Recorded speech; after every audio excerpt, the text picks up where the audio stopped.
Some of the older amongst you, and indeed maybe some of the younger, might recognize that scene from many a supermarket where you're standing in the queue about to purchase something and you look around and you see the magazines and what have you, and in particular, you see several, if not rows, of these books that can often be described as cheesy female romance fantasy. They usually have some Fabio like figure on the cover, some woman being embraced, some guy that looks like a Chad, as we would call them in 2020.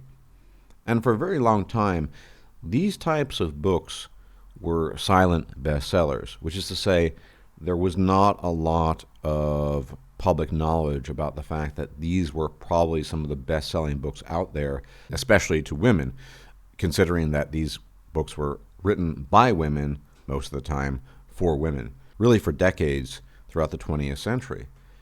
But it was really kept on the DL. It wasn't necessarily a dirty little secret, but it was pretty obvious that it wasn't a common topic of conversation at the dinner table or in the mainstream or in the news. It was just something women did. They voraciously consumed these romance novels, which often depicted very lurid sexual scenes and almost always had some untouchable, unreachable Chad who fell for plain Jane, because it's always plain Jane, who is pretty unremarkable, but because she is who she is quote-unquote special. This was the consistent routine recipe of success at the time for these types of books.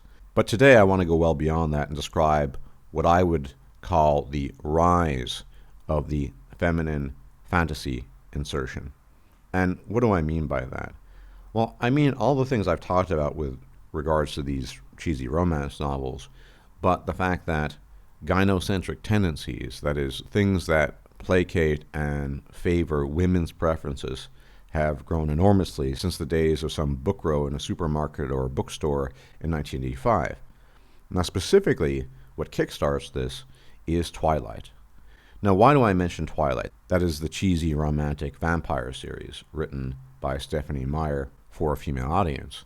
And the reason I mention Twilight is because Twilight taps into most of the aspects of this female insertion fantasy that had previously mostly been not talked about on the DL in these romance novels, and goes well beyond that. So you have this character Bella, who's completely plain Jane, average, unremarkable, and long story short, she has two supernatural men, or males, who are both versions of some Chad vying for her attention. You have Edward Cullen, the pale, mysterious, vampiric guy, and you have Jacob, the athletic, Native American, wolf spirit, Indian, shapeshifter, whatever you want to call him, and they're both obsessed with this character, Bella, who herself is just nobody special at all. And of course, eventually she goes for the mysterious vampire guy because, let's be honest, he's higher in prestige. But somehow, and I never read the books, but I did see the films because I was dragged into it back in the day, she still maintains some kind of relationship with Jacob, the wolf spirit shifter, because Jacob imprints on her daughter and they create some weird relationship, and it's somehow one big family where everyone gets along and blah, blah, blah, blah, blah. And here's the consistent pattern. Plain Jane, unremarkable, really amazing guys who, for no other reason than her being herself, which is totally unremarkable and average, are fascinated by her. That is the epitome of the female fantasy. And as we all know, Twilight did really, really, really well at the box office. But Twilight was missing certain elements, specifically the raunchier, more lurid elements that I alluded to in some of these romance novels that, if you were to pick them up, you would see on display on a near constant basis. The darker fantasies women have, basically. And along came 50 Shades of Grey, which arose as fan fiction of Twilight, and captured other elements of the female self-insertion fantasy, namely an extreme bad boy who engages in extremely odd behavior in the bedroom, specifically behavior that's appealing to women. It's all consensual, of course, but there's certain unsavory elements there. And of course, this guy, Christian Grey, he's untamable.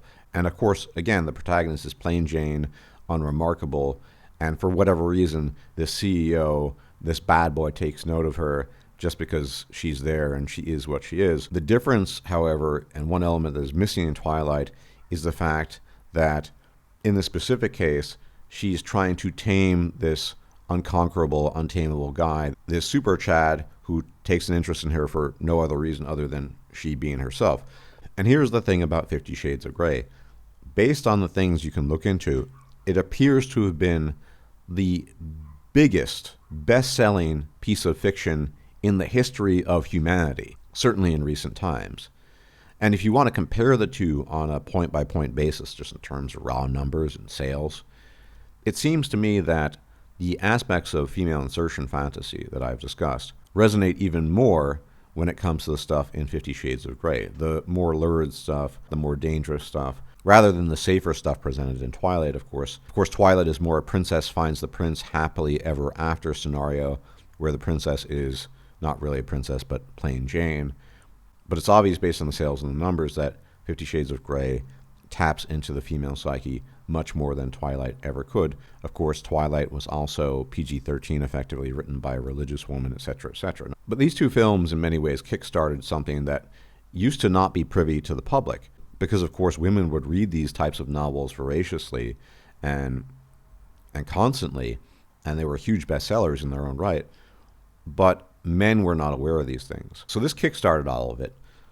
But in the current year, or the current era, we have interesting attempts at female self-insertion that don't really jive with the public in the same way that these very direct attempts, embodied by Twilight and 50 Shades of Grey, do. Namely, very woke takes on superheroes, specifically female superheroes. Now, the one consistent characteristic that you can see across all of this fiction, as written by women, as conceived of by women, in some cases written by men, but for women, is that there's something innate yet unremarkable about the person, even when they're superheroes. So, for example, this character Rey from Star Wars, and by the way, I stopped paying attention to Star Wars after the 80s, but I know a little bit about what's going on. She just has this innate ability to tap into the Force. No struggle, whatever. And if you were to ask me, if you look at DC or Marvel comic book characters, many of the female characters and heroes are not incredibly well fleshed out, with the possible exception of Wonder Woman. But Wonder Woman herself, her entire story is a feminine fantasy, right? The Amazons removed from the evil world of men, etc., etc. Now, what is the primary difference, the consistent difference between every male hero, every male fantasy figure of any importance, in contrast to the female ones? And I would argue it is the process of self-forging, the tribulations, the trials, the difficulties, and the internal struggles they have, even in cases when the hero is incredibly powerful. And depending on the version of Superman you're looking at, Superman is possibly the most powerful hero out there, or one of the most powerful heroes, and yet he has many internal struggles about ethics, about principles. How does he use his power? Holding back, not abusing it. What does Uncle Ben tell Peter Parker and Spider-Man? He says, with great power comes great responsibility. It's not enough that Spider-Man is super agile and super strong and fast and all these things. He needs to make use of it for the greater good. Superman needs to think about the consequences of his actions. He needs to think about whether or not he's doing the right thing. And even somebody like Bruce Wayne, Batman, who has no superpowers, who is born into vast wealth, he forges himself anew. Batman is a product of all the work and effort that Bruce Wayne puts into himself, trying to achieve the peak of what it means to be a non-metahuman in terms of gadgets, in terms of intelligence, in terms of dedication to principles, which is why he doesn't kill people like the Joker, even though it's his instinct to do so, because he knows if he were to do that, he would fall into a pit of darkness from which he possibly would never come back. All of these heroes and characters go through some struggle. It doesn't matter if they're rich. It doesn't matter if they can smash planets to bits and pieces. They have to struggle with themselves and with the world. In some cases, like with Superman, he needs to come to terms with his power and hold back. He needs to not be abusive towards people who are not as strong or as powerful as he is. In some cases, it's becoming aware of knowing that when you have these superhuman abilities, you need to make use of them for the greater good. In some cases, like the Silver Surfer, Norrin Radd, who's empowered by Galactus to help him devour his planets, he has to take a principled stand too. All of these male heroes and characters have to go through some transformative process that is severely lacking in the female characters. Whether it's Rey, whether it's the characters I mentioned earlier, whether it's a woman in something like Hunger Games, this transformative, constant struggle of working through yourself, of struggling against yourself, even when you're the most powerful person out there, is a consistent theme. Even Thor in the comics, who is technically a god, he's on Midgard or planet Earth for a long period of time because his father Odin wants to impart wisdom and humility into him. And so when you see the larger-than-life female characters writ large onto a screen or made for public consumption, they rarely go through this stuff. And you can also notice that most of these films are not very successful at the box office, which is to say, they do not have the same cachet of a Twilight or a 50 Shades of Grey. Women, as a rule, don't spend their time fantasizing about being superheroes. And to the extent that men do, it's not just about being a superhero. It's about having responsibility with that power and wielding it, typically for the greater good, but sometimes in more internal conflicts and struggles. And what we've seen in recent years is a departure from the stuff we saw in the earlier 21st century with 50 Shades of Grey or Twilight, and an attempt to put the female fantasy into Marvel and DC heroes where it just doesn't really fit because they're not really struggling internally with things in the same sense that the male characters do. And by and large, it's been a flop. Rey is a great example of this, of course. If you want to compare her struggle with Luke Skywalker, well, it's not even close. Luke Skywalker is obviously very talented in the Force, but talent doesn't mean anything. You could be the fastest sprinter in the world, but if you never get off your butt and sprint and do something and train, nothing's going to happen. The idea, and the consistent idea with the female insertion fantasy, is either that the woman in question is just a plain Jane, and for whatever reason, the object of romantic obsession fantasy by some Giga Chad, or in the case of female heroes, the way they're being written and designed, and I think it's intentional, they're simply made. They just exist, and as such are already perfected, and yet that formula fails to impress and does not achieve the same degree of resonance that all of us find in the struggles and difficulties of a male superhero, whether he is at the level of Superman or a mere human like Batman, or everything in between. For example, The Thing. The Thing is pretty strong, but he's outclassed by so many other guys out there in the Marvel Universe, and he still takes them on, and he tries to use tricks and intelligence to outwit them. And that's what we like about Ben Grimm, The Thing. It's not that he's the strongest guy out there.